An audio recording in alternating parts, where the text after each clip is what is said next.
Continuidade no curso de discipulado, onde estaremos tratando da lição de número 6, que traz como título O Espírito Santo, no qual o nosso propósito é explicar a pessoa do Espírito Santo da Trindade, visto como que há muitas pessoas que desconhecem sobre as qualificações do Espírito Santo e o verdadeiro papel do Espírito Santo na salvação, e também sobre a real personalidade do Espírito Santo e a sua ação na vida do homem e da mulher.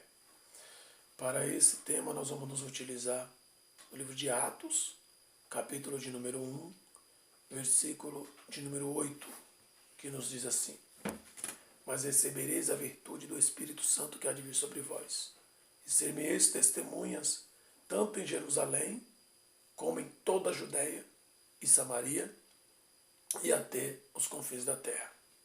Nessa lição nós vamos aprender que o Espírito Santo é uma pessoa divina, tal como o Pai e o Filho. O Espírito Santo estava presente na criação. Podemos observar no livro de Gênesis, capítulo 1, versículo 2, que o Espírito de Deus pairava sobre a face das águas. O Espírito de Deus sempre esteve presente em tudo, toda criação, em todo ato divino. E a Bíblia Sagrada expressa em suas páginas as personalidades, os atributos, vamos dizer atributos, que o Espírito Santo tem. Atributos estes que nos mostram claramente que o Espírito Santo não é uma força ativa, que o Espírito Santo não é uma força cósmica, mas que o Espírito Santo ele tem vontades, desejos, e ele fala com a igreja, ele fala com o homem. O primeiro atributo que a Bíblia ela nos mostra do Espírito Santo é a onipotência. Nós observamos isso no livro de Ezequiel, no capítulo 37, versículos de 1 a 14, que Deus ele fala para o profeta, profetiza ao Espírito, vem dos 4 ventos e sopra sobre esses mortos. E nós observamos que o Espírito Santo ele tem um papel ativo naquela situação. Até porque o dom de profecia, quem dá à igreja é o próprio Espírito Santo. O Espírito Santo que trabalha no meio da igreja. A igreja está vivendo a era do Espírito Santo, aonde Deus ele fala à igreja por intermédio do Filho, mas é o Espírito Santo que intercede pela igreja ao Pai. As nossas orações chegam diante do trono do Senhor por intermédio da intercessão do Espírito Santo que intercede com gemidos inexprimíveis. Quando falamos de onipotência, falamos de todo poder. Nós observamos que o salmista também, no livro de Salmo 139, esse salmo muito propício nos é para falar de outros atributos também do Espírito Santo. Nós observamos que o Espírito Santo, ele sonda, esquadrinha todas as coisas. Ele não é pego de surpresa. Ele conhece o meu e o teu coração, o meu e o teu pensamento. A onisciência do Espírito nos faz com que nós não escondamos nada do Senhor. Ainda que não houvesse palavra na nossa boca, tu, ó Senhor, sabe todas as coisas. A expressão do salmista, quando ele nos diz para onde irei do teu Espírito, mostra a onipresença. Ele está em todo lugar. E o salmista faz menção de lugares. Se fizer a minha cama nas nuvens, de lá o Senhor estaria e certamente me derrubaria de lá. Se fizesse no mar, também o Senhor lá estaria.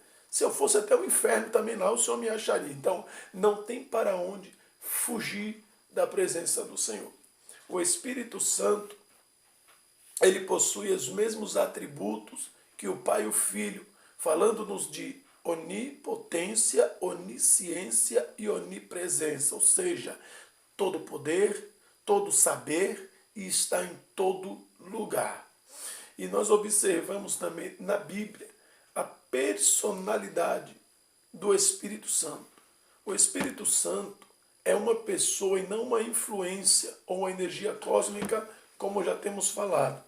Não é uma força ativa, como ensinam alguns também. O Espírito Santo possui características e personalidades. Vamos ver alguns atributos pessoais do Espírito Santo, como não falar intelecto, vontade e sentimento, onde nós observamos claramente a sua capacidade de examinar e conhecer e interceder. A primeira coisa que nós devemos aqui entender, que o Espírito Santo, ele revela.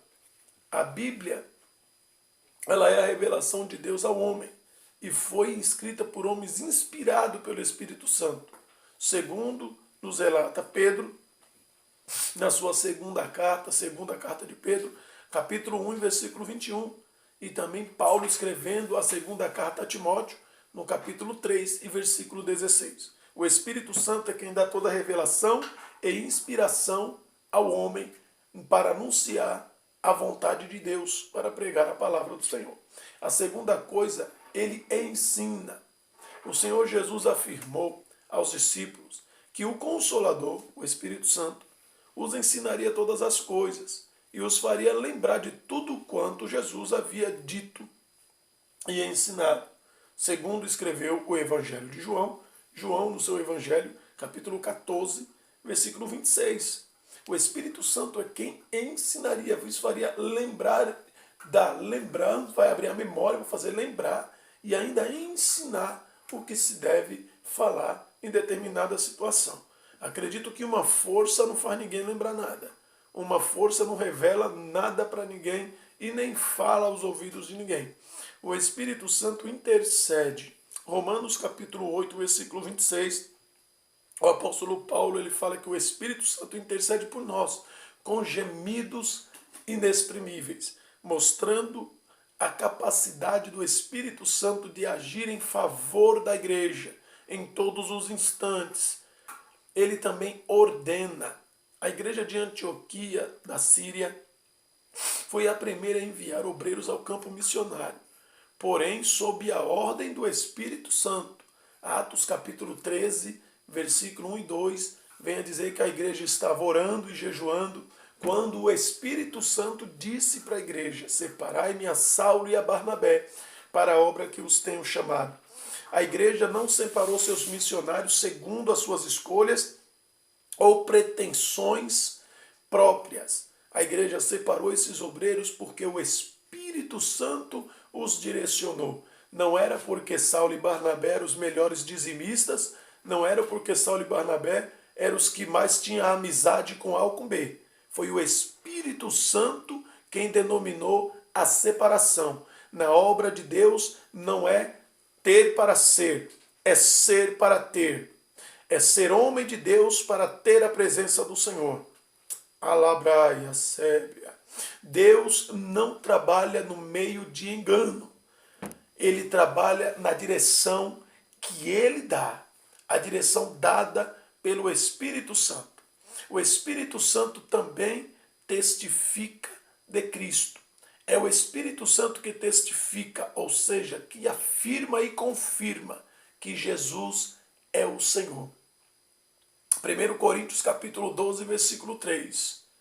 É o Espírito Santo, ele afirma e confirma o testemunho na boca da sua igreja, que Jesus é o Senhor. Ninguém pode dizer que Jesus é o Senhor, senão pelo Espírito de Deus. O Espírito Santo também fala à igreja. Como não observarmos as 7 cartas da Ásia, 7 cartas, as 7 igrejas da Ásia, quando João tem a visão no Apocalipse e Jesus ele manda ele escrever as 7 igrejas da Ásia. E João escreve a mesma coisa para 7 igrejas.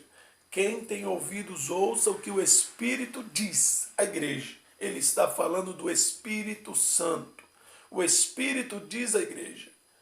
O Espírito Santo, ele tem autonomia para exortar, instruir e consolar. Mas como a igreja se preocupa tanto em alcançar outras coisas, que pouco se dá a conhecer o Espírito Santo. Pouco estudamos sobre o Espírito Santo. A igreja se preocupa mais com a presença de anjo do que com a presença do Espírito Santo no meio da igreja. E o apóstolo Paulo já havia feito essa advertência para a igreja de Colossos, a igreja de Colossenses, que ninguém vos engane com pretexto de adoração a anjo. Tem muita gente adorando anjo, adorando aí seres angelicais. E nós observamos na Bíblia que anjo não aceita adoração. Anjo de Deus, anjos que estão a serviço do Senhor, não aceita adoração. Só tem um anjo que aceita adoração, que é o diabo. Anjo que está a serviço de Deus não aceita adoração. O anjo não aceitou ser adorado por João na ilha de Patmos. João, ele falou, me lancei para adorar. O anjo falou, adora a Deus. Eu sou teu conservo dos teus irmãos também. Adora a Deus. Aleluia, graças a Deus. Também o Espírito Santo nos convida à salvação. É o Espírito Santo quem faz esse convite. Livro de Apocalipse, capítulo 22, versículo 17. O Espírito e a igreja dizem, vem. E quem tem sede, venha e tome de graça da água da vida. Aí nós observamos também na Bíblia Sagrada que a Bíblia nos dá alguns símbolos para o Espírito Santo, como fogo, símbolos como vento, como água, selo, azeite e o último símbolo como pomba.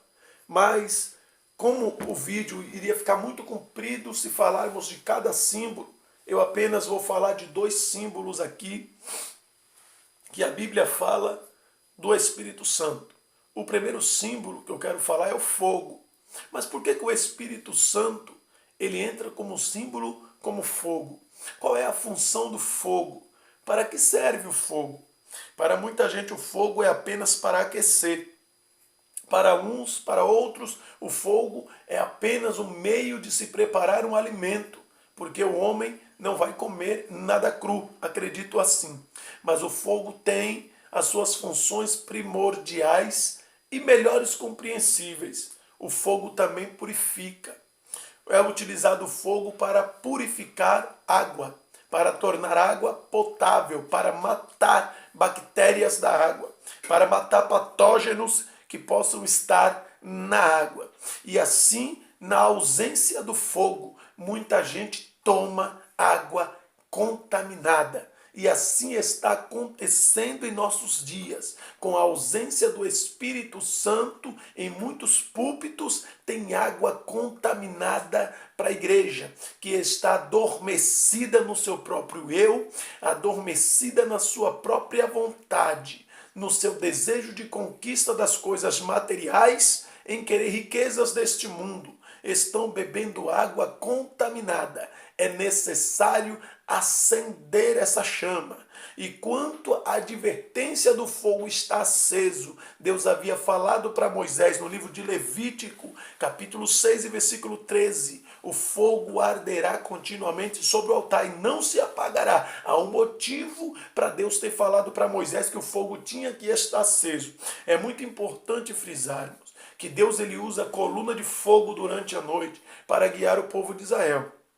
Porque o fogo também ia fazer com que se afastem os animais. Diante do fogo, animais perigosos, peçonhentos, eles não se aproximam do fogo, porque o fogo os afugenta. E da mesma forma é nessa interpretação.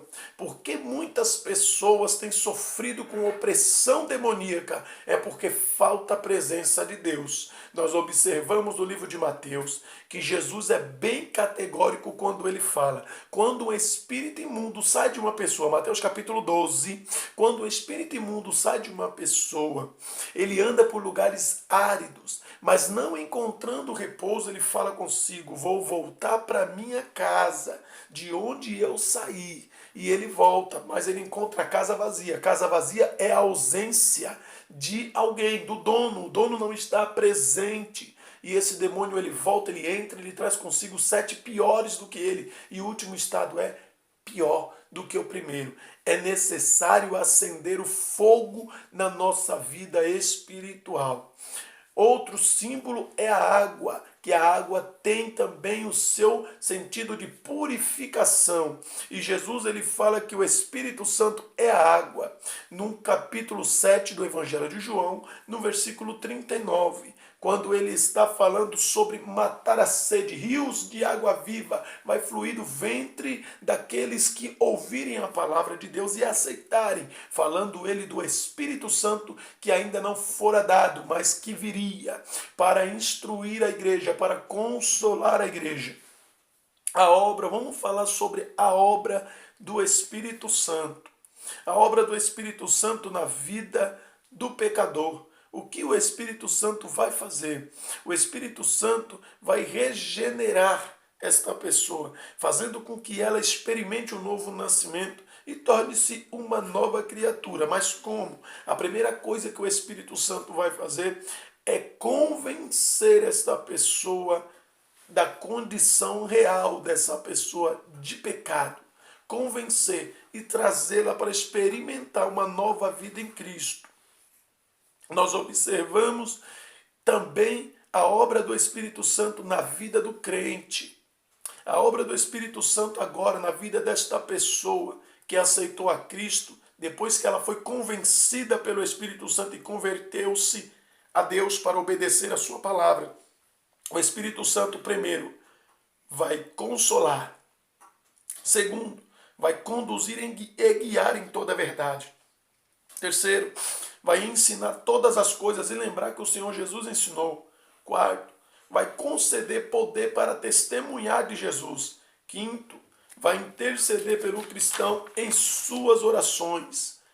Sétimo, ele vai santificar esta pessoa. Ele vai dar santificação. Vai conceder uma vida de santificação. Vai impulsionar a pessoa a se santificar. Essa é a função do Espírito Santo. Porque sem paz e sem santificação, ninguém verá Deus. E a obra do Espírito Santo na igreja. Vamos considerar a operação do Espírito Santo na vida do homem para mostrar a salvação e também depois do salvo em Cristo Jesus, fazendo este já parte do corpo de Cristo, ou seja, da igreja. Toda a ação do Espírito Santo na vida do homem terá um propósito coletivo. A conversão de Paulo tinha um propósito maior do que simplesmente a dele próprio. Veja, olha o que Jesus falou, que importava que Paulo pregasse o evangelho a nações, a gentios, a príncipes, e que ele sofresse pelo amor do evangelho, que ele padecesse pelo amor do evangelho. Então tinha um propósito maior, alcançar mais vidas do que simplesmente só a vida de Paulo. O Espírito Santo ele dá virtude para a igreja testemunhar de Jesus Cristo, anunciando a sua palavra. Jesus ele falou, mas recebereis esse poder que há de vir sobre vós, a nossa leitura. Sem a operação do Espírito Santo, a igreja não terá êxito na pregação da palavra. Sem a presença do Espírito Santo, os cultos ficam sem sentidos. Os cultos ficam frios. Pessoas não conseguem ter vontade de estar na presença do Senhor. Sem a presença do Espírito Santo, nós não temos ânimo para orar, para fazer nada na presença do Senhor, porque é o Espírito Santo quem nos enche, quem nos revigora, que nos dá força, que nos renova, para cada dia glorificarmos a Deus. Podemos encontrar na Bíblia algumas advertências para a igreja. Não perder a presença do Espírito Santo. Mas aí você pode perguntar, é possível perder a presença do Espírito Santo? Sim. É possível perder a presença do Espírito Santo. E o que nós não devemos fazer? E o que nós devemos fazer para não perder a presença do Espírito Santo? 1 Tessalonicenses capítulo 5, do versículo 19 ao 22. Olha que Paulo fala. Não extingais o Espírito, ou seja, não apague, não elimine a presença de Deus da tua vida. Não desprezeis as profecias. Quando Deus falar contigo, não despreze. Dê ouvido, obedeça, porque Ele fala através do Espírito Santo. Examinai tudo, retende o bem, não coma qualquer coisa, peça discernimento para Deus. Abstende-vos de toda aparência do mal. Aquilo que a palavra de Deus abomine, deixe, abandone. Aquilo que a palavra de Deus reprova, abandone, deixe. Siga as instruções do Senhor segundo a palavra, para que o Espírito Santo sempre esteja presente na tua vida. Não proibais falar em língua, 1 Coríntios 14, 39. Quando há proibição da manifestação do Espírito Santo, o Espírito Santo não se manifesta no meio da igreja. Eu não posso usar o saber teológico para determinar como Deus vai operar. Se o saber teológico determinasse como Deus faz ou como Deus realiza alguma coisa, para que então que o Espírito Santo é dar o dom de discernimento para a igreja? O dom de discernimento de Espírito é nessa função, para termos inteligência e sermos racionais no serviço do Senhor. Se fizermos uma leitura do livro de 1 Coríntios capítulo 14, veremos que os dons do Espírito Santo são para edificação da igreja, ou seja, coletivo. A operação do Espírito Santo na igreja sempre será coletivo.